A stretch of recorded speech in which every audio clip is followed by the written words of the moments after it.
오늘 본문의 말씀은 마태복음 5장 7절 말씀입니다. 긍휼히 여기는 자는 복이 있나니 저희가 긍휼히 여김을 받을 것이며, 해마다 12월을 맞이하면 많은 사람들이 성탄을 준비한다고 분주한 모습들을 보입니다. 그래서 작게는 가정에서 또 크게는 야외 광장이나 거리에서 성탄을 알리는 크리스마스 트리를 세우고 형형색색의 조명들을 켜며 성탄을 의미하는 노래들을 틀어놓습니다. 그런데 정작 성탄을 준비하는 그 사람들의 마음에는 성탄의 진정한 주인공이 되시는 예수님은 없다는 것입니다. 산타라는 가상의 인물이 어느새 성탄의 주인공이 되어 있고, 또 성탄 트리가 예수님의 십자가를 가리고 있다는 것입니다. 성탄을 의미한다는 노래들 역시도 예수님의 탄생을 축하하며 감사한다는 내용이 아닌 다른 내용들을 품는 그런 노래들이 더 많다는 것입니다. 언제부터인가 예수님의 탄생을 기리는 성탄이 상업화되고 또 서로 간의 즐거움과 쾌락을 누리기 위한 하나의 공휴일로 변질되고 말았다는 것입니다. 심지어 교회에서조차도 성탄을 기념한다고 많은 이벤트를 준비하며 분주한 그러한 모습들을 보이는데, 정작 이벤트 준비와 진행에 몰두한 나머지 성탄의 본질은 소홀히 하는 그러한 모습들도 보인다는 것입니다. 그렇다면 성탄의 진정한 본질은 무엇일까? 곧 예수님이 이 땅에 오신 진정한 목적을 되새기는 것이라는 것입니다. 예수님이 이 땅에 오신 진정한 목적, 그것은 바로 죄인을 구원하시기 위함이라는 것입니다.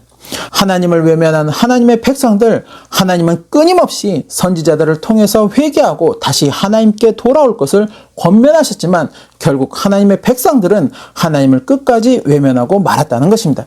그 결과 하나님과 하나님 백성과의 관계는 끊어지게 되었고, 하나님의 백성들은 이제 다시 하나님 나라의 영생을 소망할 수 없는 그러한 처지가 되고 말았다는 것입니다.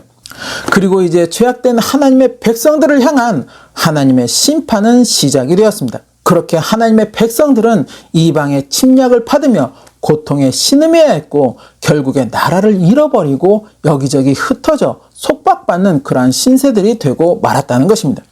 비록 작고 연약한 나라였지만 하나님의 보호하심이 함께 하였을 때는 열방의 침입에서도 굳건할 수 있었으나, 하나님의 보호하심이 떠난 뒤에는 열방에 속박받는 그런 비참한 신세가 되고 말았다는 것입니다.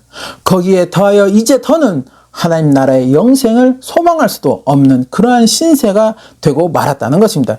그러나 하나님은 하나님의 백성들을 완전하게 외면하지 않으셨다는 것입니다.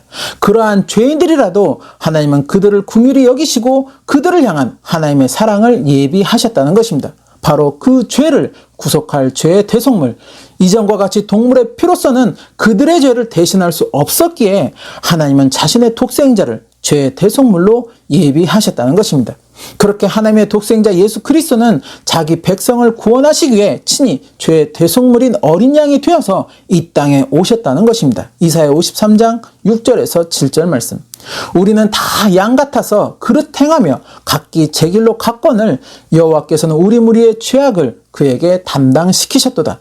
그가 곤욕을 당하여 괴로울 때에도 그 입을 열지 아니하였으며 마치 도수장으로 끌려가는 어린 양과 털 깎는 자 앞에 잠잠한 양같이 그 입을 열지 아니하였도다. 마태복음 1장 21절 말씀. 아들을 낳으리니 이름을 예수라 하라. 이는 그가 자기 백성을 저희 죄에서 구원할 자이심이라 하니라. 바로 초림으로 이 땅에 오신 예수님은 그러한 사명을 가지고 오셨다는 것입니다. 그리고 십자가에서 그 사명을 완수하셨다는 것입니다. 곧 죄인된 백성들을 구원하시겠다는 하나님 아버지의 뜻을 하나님의 독생자 예수 그리스도는 십자가에서 그대로 다 이루셨다는 것입니다. 그렇게 우리는 죄사함을 받는 은혜를 누릴 수 있게 되었다는 것입니다.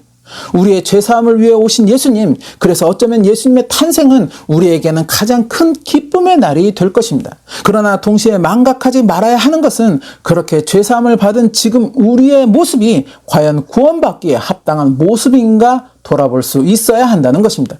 하나님의 독생자 예수 그리스도가 친히 이 땅에 오셔서 십자가에서 자신의 모든 물과 피를 흘리시며 우리의 죄를 대속하여 주셨는데, 그렇게 우리는 예수 그리스도의 보혈을 통해 다시 하나님 나라를 소망할 수 있는 그 은혜를 입었는데, 지금 나는 그 은혜에 합당한 모습을 하고 있는가 하는 것입니다.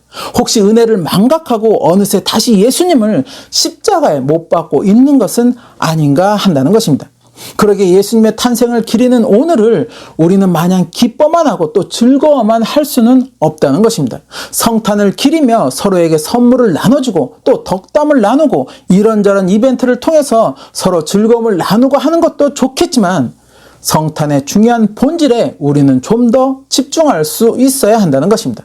주님을 향한 지금 내 믿음의 모습을 돌아보며 다시 죄로 더러워진 그러한 모습은 아닌지, 그렇게 회개하지 못한 그러한 모습은 없는지, 주님의 베푼 긍휼을 망각하고 있는 것은 아닌지 좀 더 경건하고 좀 더 거룩한 그러한 시간을 우리는 가질 수 있어야 한다는 것입니다.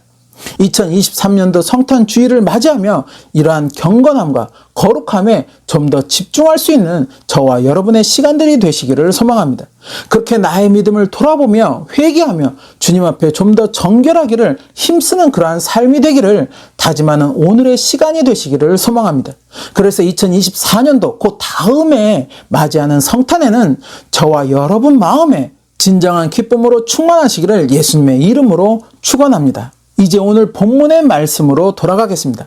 오늘 본문의 말씀은 우리가 잘 아는 예수님의 산상수훈의 말씀 가운데 한 부분의 말씀입니다. 그리고 이 말씀은 오늘 성탄의 본질적 의미와도 연결이 되는 그러한 말씀이기도 합니다. 오늘 본문의 말씀에서 예수님은 긍휼히 여기는 자가 복이 있다고 말씀하고 계십니다. 그리고 그가 받는 복 역시도 긍휼이라고 예수님은 또한 말씀하시고 있다는 것입니다. 긍휼히 여긴다, 곧 불쌍히 여긴다라는 것입니다. 오늘 본문의 말씀은 어찌 보면 남을 불쌍히 여기는 마음을 가져야 한다는 그러한 의미처럼 보일 수 있다는 것입니다. 그렇게 남을 불쌍히 여기는 그 마음을 가질 때 자신도 불쌍히 여김을 받을 수 있다라는 의미로 받아들일 수도 있다는 것입니다. 그런데 오늘 본문의 말씀을 쉬운 말 성경에서는 이렇게 풀어서 전하고 있다는 것입니다. 쉬운 말 성경 마태복음 5장 7절 말씀.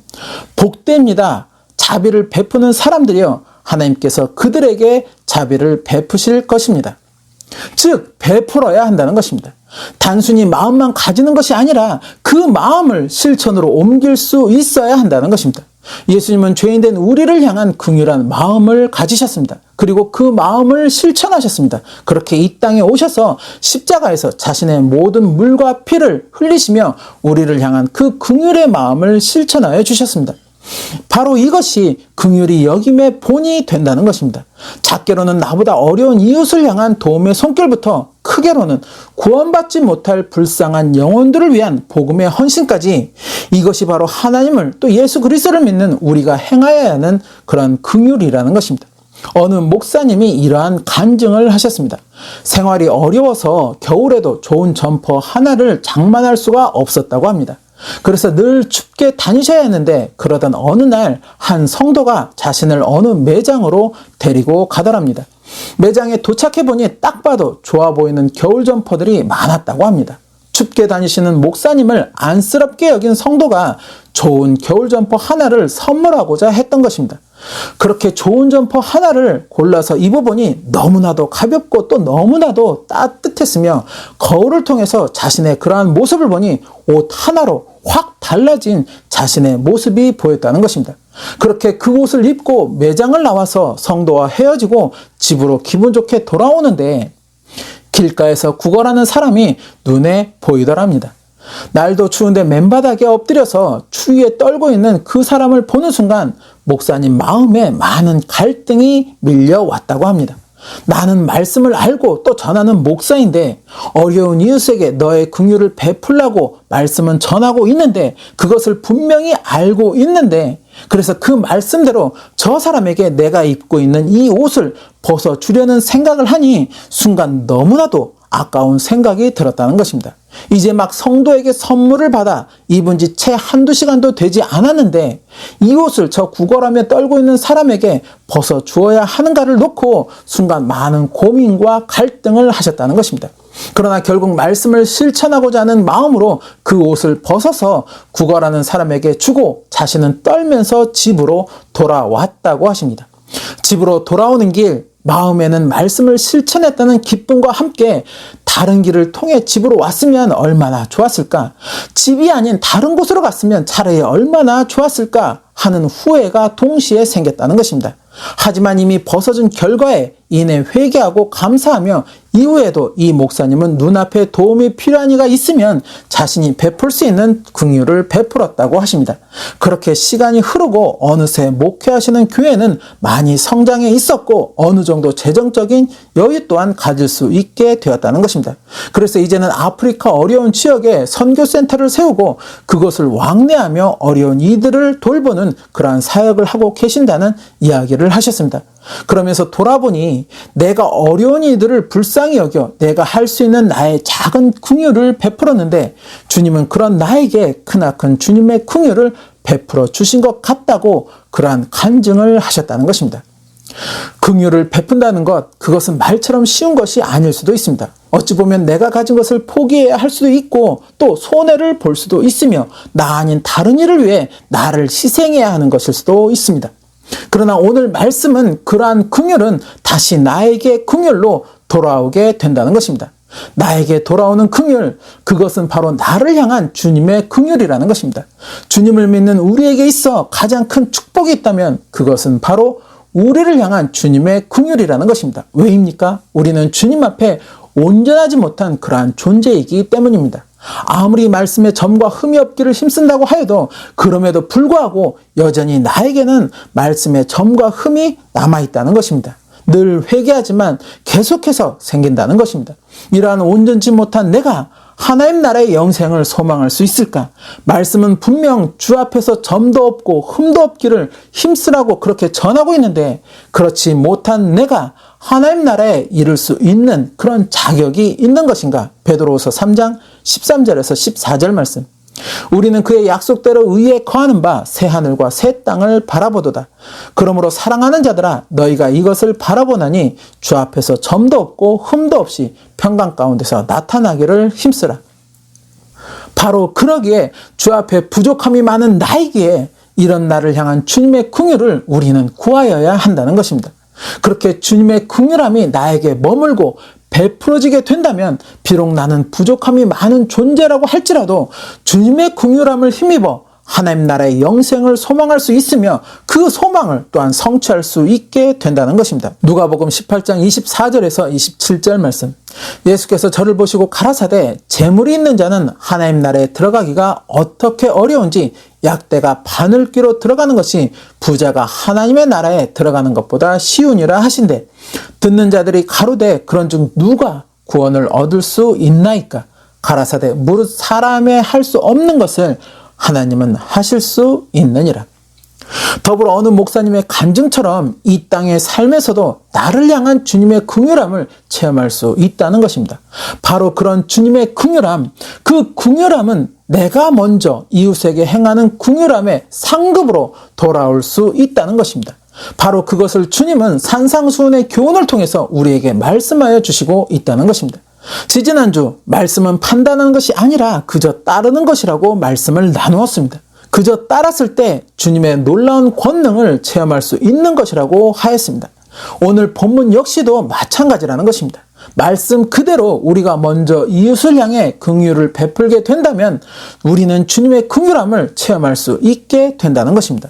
오늘은 죄인된 우리에게 긍휼을 베푸시기 위해서 오신 예수님의 성탄을 기념하는 성탄 주일입니다. 오늘을 기념하면서 과연 나는 주님이 베푸신 긍휼함을 실천하고 있는가를 돌아보는 저와 여러분의 모습이 되시기를 소망합니다. 그리고 이제라도 말씀 그대로 긍휼히 여김을 실천하는 그러한 삶이 되시기를 소망합니다. 그러한 삶 위에 주님의 긍휼하심이 늘 항상 함께하는 저와 여러분의 삶이 되시기를 예수님의 이름으로 축원합니다.